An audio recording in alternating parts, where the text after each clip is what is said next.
여러분 안녕하세요. 저희 채널을 찾아주신 것을 환영합니다. 다음 자세한 내용을 살펴보겠습니다. EPL 사무국은 앨런 시어러가 선발한 2024-2025 리그 2라운드 2주의 팀을 발표하며 손흥민을 공격수 부문에 올려 팀 키스다. 손흥민은 시즌 2경기 만에 4골을 쓸어 담은 엘린 홀란, 주앙 페드로와 함께 3톱으로 배치됐습니다.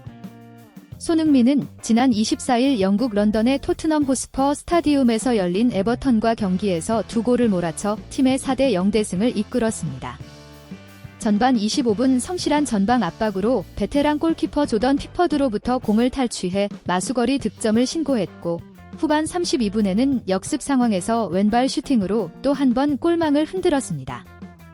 레스터시티와 1라운드 경기에서 부진의 일부 현지 매체로부터 선발 명단에서 빠져야 한다는 비판을 받던 중 그라운드에서 득점력을 뽐내며 토트넘 간판 골잡이로서 가치를 입증했습니다.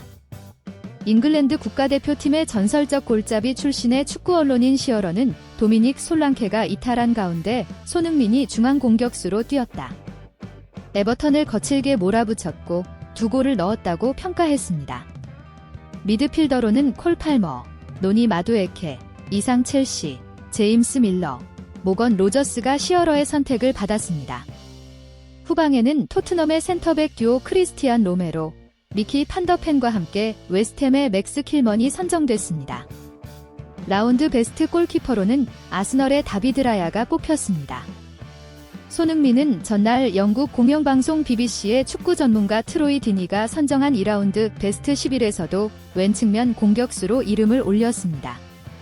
디니는 단연코 그라운드에서 최고의 선수라며 중앙에서 시작해 왼쪽으로 이동해서 2골을 넣었다. 상대에게 끊임없이 위협을 줬다고 평가했습니다. 여기에 손흥민 선수를 둘러싼 이적 소식 또한 또다시 흘러나와 예상치 못한 반응들이 흘러나오고 있는데요.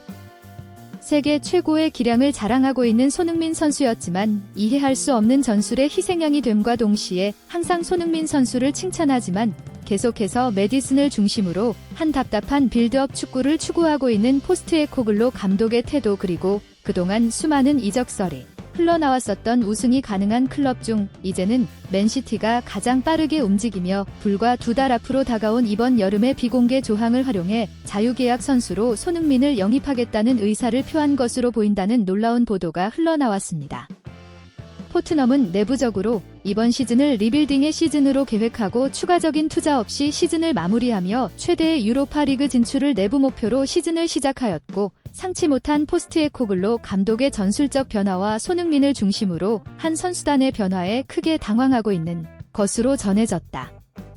챔피언스 리그 진출이 가능하다면 최소 12억의 경제적 가치가 창출되는 상황의 가장 큰 변수는 손흥민의 재계약 여우로, 당초 메디슨과 클루셉스키 중심으로 한 리빌딩을 추진하려던 토트넘이 있기에 손흥민과의 재계약이 늦어질 수밖에 없었다는 분석이 나오고 있다.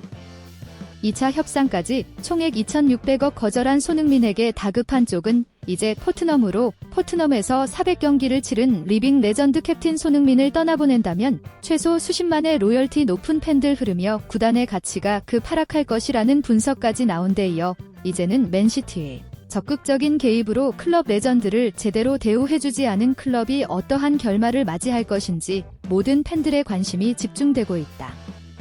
최근 토트넘과 재계약 협상 소식이 계속해서 전해지던 손흥민 선수, 특히나 아시안컵에서 복귀한 직후 엄청난 퍼포먼스로 팀의 상승세를 이끌 뿐 아니라 이제는 국가대표팀의 은퇴가 가까워졌다는 영국 언론의 보도 속에 토트넘이 역대 최고의 계약을 제시하며 조만간 재계약 소식이 전해질 것이라는 보도가 흘러나왔었습니다.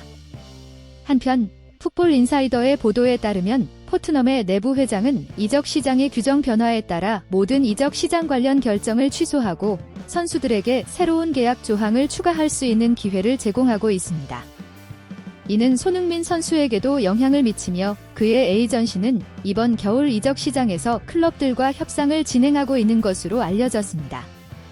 바이아웃 조항에 따라 B클럽들은 손흥민 선수의 계약 기간을 기다리거나 즉시 영입하는 조건을 제시할 수 있게 되었습니다. 특히 이적 시장에서의 맞교환 트레이드는 빠른 액션을 가능하게 하는 또 다른 방법으로 인한 손흥민 선수에게 새로운 팀으로의 이동을 가속화할 수 있는 기회를 제공합니다. 이 모든 상황은 축구 이적 시장의 역동성을 잘 보여주고 있습니다. 선수들의 계약과 이적에 관련된 다양한 조항들이 끊임없이 변화하고 이에 따라 선수들의 미래와 팀의 전략도 변화합니다. 특히 손흥민 선수와 같은 월드클래스 선수의 경우 그들의 이적 여부는 클럽들에게 큰 영향을 미치며에는 전체 리그의 판도에도 영향을 줄 수 있습니다.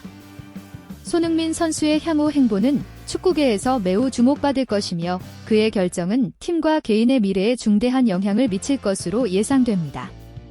손흥민 선수의 이적 상황은 마치 축구계에 격동하는 바다와 같습니다. 바이아웃 조항이 추가되는 상황은 손흥민 선수에 대한 빅클럽들의 경쟁을 더욱 치열하게 만들 것으로 보입니다. 리버풀과 맨시티뿐만 아니라 자본력을 갖춘 뉴캐슬과 사우디 구단까지 손흥민 선수를 둘러싼 영입전쟁은 이미 불가피한 상황으로 보입니다. 그러나 손흥민 선수 자신의 최종 목표는 우승컵을 들어 올리는 것이라고 밝혔기 때문에 바이아웃 금액 구단은 우승 가능성이 높은 구단을 선택할 가능성이 높습니다. 이러한 맥락에서 맨시티로 이적은 매력적인 옵션으로 보입니다. 오늘의 내용은 여기까지입니다. 관중석 이야기 토틱에서는 계속해서 손흥민 이적 소식을 전해드리겠습니다. 감사합니다.